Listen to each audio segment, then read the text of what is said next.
I leapt out of my room and into the corridor as I yelled like a bullet. I shot down the hallway in a fervor that I couldn't believe myself. The pages of Ryoko Otonashi's memory notebook fluttered in the wind. As I listened to the flapping cries of my trusted partner, I screamed inside my heart. I'll protect my world. I'll protect Matsuda. As I ran through the dormitory corridors, air rushed against me like a hurricane. Matsuda, wait for me. I'll be there soon. Ryoko Otonashi is running. I am running so that I can become the savior of my world and of Matsuda. I hadn't realized it yet. None at the time. My frantic movement toward this goal was itself the beginning of my despair. I had no way of knowing, just yet, how despair-inducing it was. Oh! I'm wondering if I flip this, if this is going to be the end of Volume 1. Because we're at 46%, so we're very close to half bang on. So I wouldn't be surprised if maybe Volume 2 is slightly longer than Volume 1. I actually... But yeah, so that is a possibility. And I am certainly curious one way or the other. But I guess we'll have to find out soon enough. But... yeah, I guess we'll see. I'm definitely looking forward to it either way. I'm very curious, actually, how this is going to go. So this should be really interesting because that was a great start, honestly. If this is the end of Volume 1, if we've essentially reached the halfway point of DR0, which from a percentage standpoint, we're more or less halfway there. We're just under. That was a really fucking good chapter. Holy shit. That Kyoko, and I really loved the Kyoko and Jin stuff. I really loved the Ryoko and Junko stuff, as I always do. That might be the last time we get Ryoko and Junko, at least until the end, potentially, if everything's going the way I am. Let's see if this has to be the end of the chapter. Yo, that's it! That's the thing! Yep, Volume 2, Chapter 1, yep, that's it! That's the end of the first arc. Oh, that's crazy. This is going to be a short video. God damn it. I feel so bad. Like you guys had to wait so long for this, and then I give you like I think what'll be the shortest video of this. God, that feels bad. But it's the end of Volume 1. Like there is no better place to stop, right?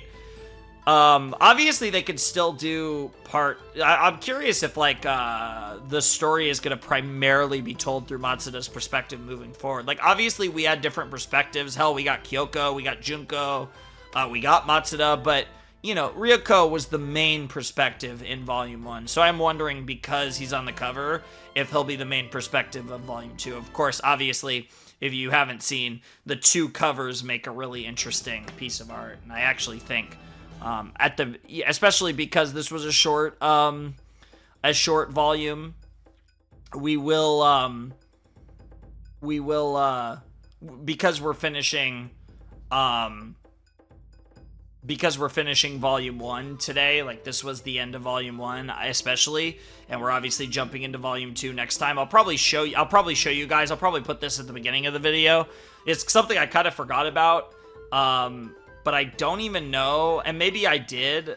I don't think I did though, but I actually have physical. I mean, they're in Japanese, but I have the physical copies of both Volume 1 and Volume 2 of Danganronpa 0 now.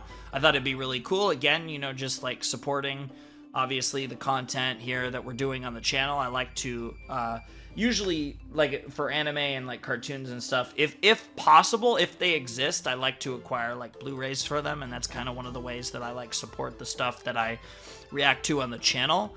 And I have a pretty good collection of Blu-rays of a bunch of series and films and just different stuff that I've reacted to, a lot of anime stuff, just various things.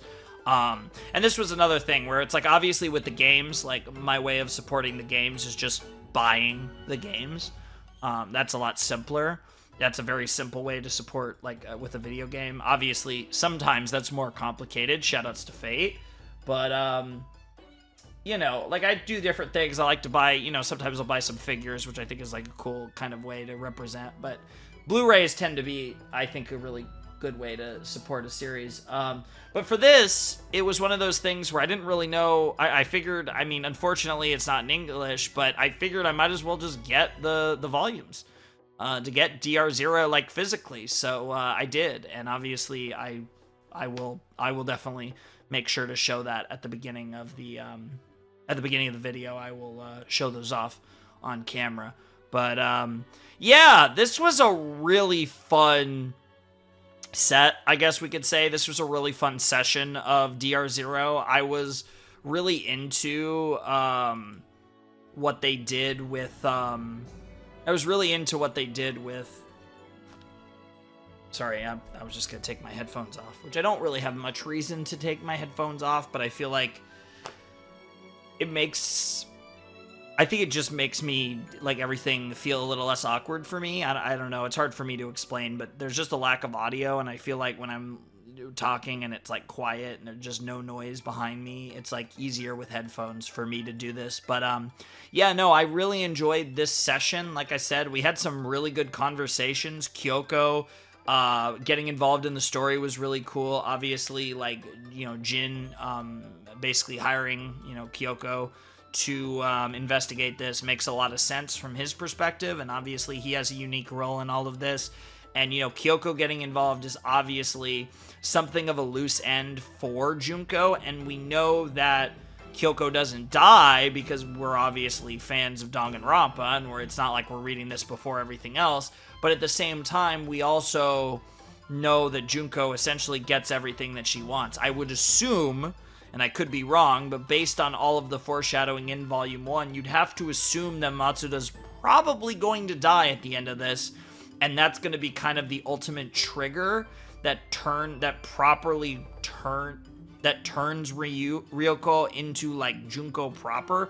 Now, there's still so much in the explanation that doesn't make sense, and I'm hoping, and I almost wonder if, it's weird though, like, I almost wonder if at all Kyoko's role in all of this can play into this, and Kyoko like figures this all out, but it's almost too late.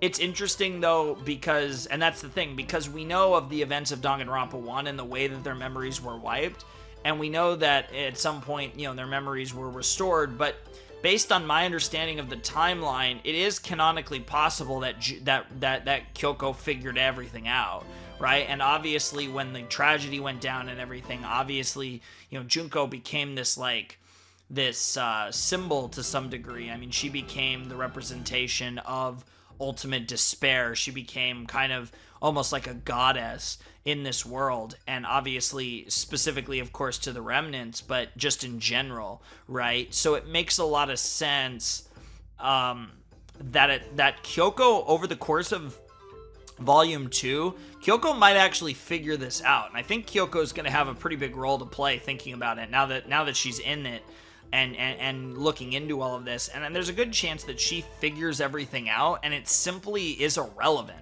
She figures everything out, but it's just too little too late to actually stop the train of events that have the chain reaction of despair that is already igniting, and she's not able to save the day, and in the process, obviously, everything goes to shit. We kind of already know that from what we already know about Danganronpa's lore and canon going into this story. So it is really interesting, because that's kind of at its core, is we know that Junko basically gets everything that she wants.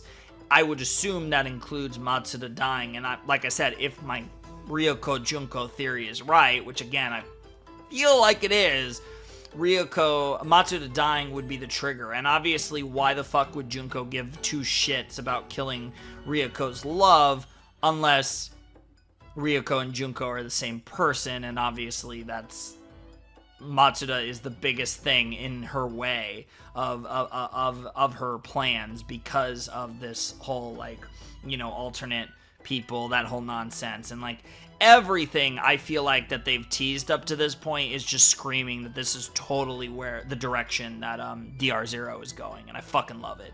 I just can't wait to actually get to the point where they confirm it for sure, because it's still such a fucking crazy call that, like, until they confirm it for sure, there's still this part of me that doubts that I'm actually right about this, even though I feel like everything I've seen tends to lean towards the fact that this is totally the direction the story is going, and that's pretty fucking cool. So, yeah, I really enjoyed this.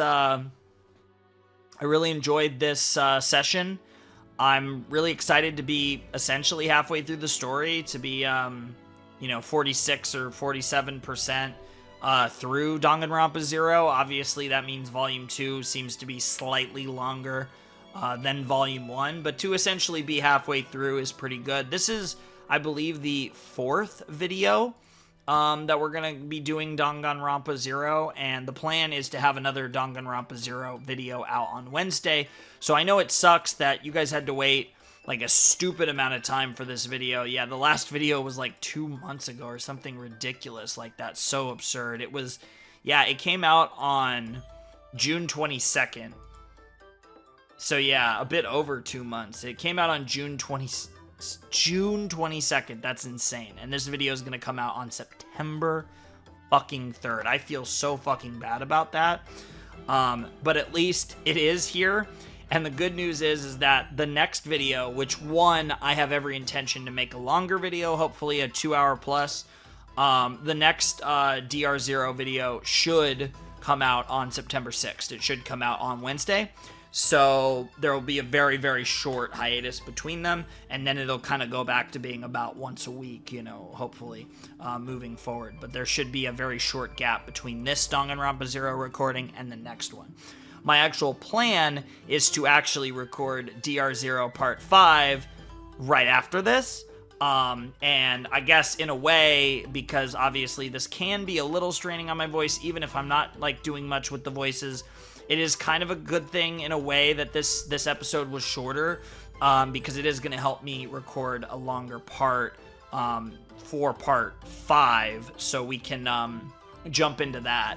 And obviously that'll be really cool to actually record more, because I am planning to record more in a sec, and I think that'll be good. I might get this video ready because it's going up soon, soon-ish. I mean, like 8.5 hours. But I am just gonna straight up record the next part, either after I get this edited and ready to go. So I might take a little break, or I'm gonna just record this. The next part right away. But either way, by the time you guys see this video, Part 5 will be recorded, and I'm planning to drop Part 5 on Wednesday, because, like I said, there's just certain things that are fucked up in the order and, like, my rotation. One, I just wasn't posting in general. That's the biggest issue, but the plan will be to have this, and then Mob and Utena out. And then once I have those out, I'll be kind of up to date on my rotation, and it'll be reset and properly, like, in order again, starting with Danganronpa again, which will be on Wednesday. So that's what's going on there. So you guys will be getting another Danganronpa video in a couple days, and I promise that video will be longer than this one. So hopefully those two factors will make you feel a little better about the fact that there was kind of such a long hiatus between parts 3 and 4 of Danganronpa 0. I apologize for that. Hopefully that won't be the case anymore. Like I said, I'm trying to do daily videos the rest of the year, which I know sounds crazy, but hey, you never know. I have a pretty strong belief that I'm actually going to be able to get it done, as surprising as that might sound. But we'll have to see, I guess. But obviously this has been really fun. Like I said, it's at times it can be a little bit of a hassle to record. This session was actually really easy. Part of it was a little shorter, but like I said, I think kind of limiting how much I try on the voices really does make a difference in recording this. And like I said, I hope you don't mind, but I definitely think it's helpful. And like I said, when we get back to the games, I will probably try to put a little more effort into the voicing. But obviously the games are such a different experience, because while the voice aspect of it is kind of like a lot more like intense for me, the actual experience of playing the game for me is actually a way more relaxed experience than doing the reactions are. Whereas for me personally, like just outright reading a fucking text document essentially is actually I don't know if it's weird, but it's the most intense thing. And there is something about the fact with these type of videos where I'm essentially talking nonstop. Obviously in the reactions I talk a fuck ton, but there will be points where I am watching and I'm not like talking every single second. It is more or less the case that it is just nonstop talking for, over a large period of time. So this is a challenge, and it's interesting because it is something.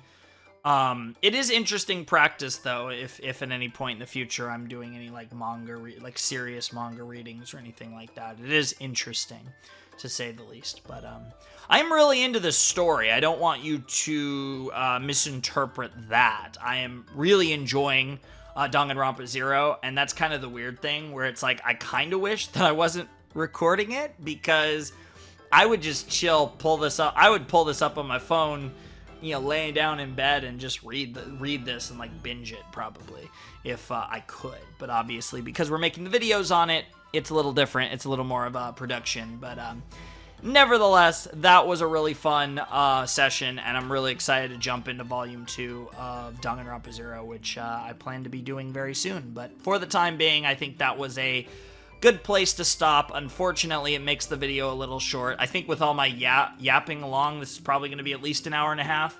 But as far as content, that felt a bit weak. But like I said, you guys are going to be getting more content, and I promise a longer video on Wednesday when we get the next Danganronpa 0 session. So anyways, that's pretty much all I got to say for this video. So if you want to support my channel, my Patreon is down below in the description, as is my Discord server. If you want to get in touch with me, DMing me on Discord is probably your best bet. And I think that's pretty much all I have to say. So without any further ado, it is time for me to bid you adieu. Flamin' Shark, signing out. Hope you all have a wonderful, fantastical day. I'll see you next time with another video, and I'll see you in just a couple days with the next part of Danganronpa 0. Thanks for watching. Peace.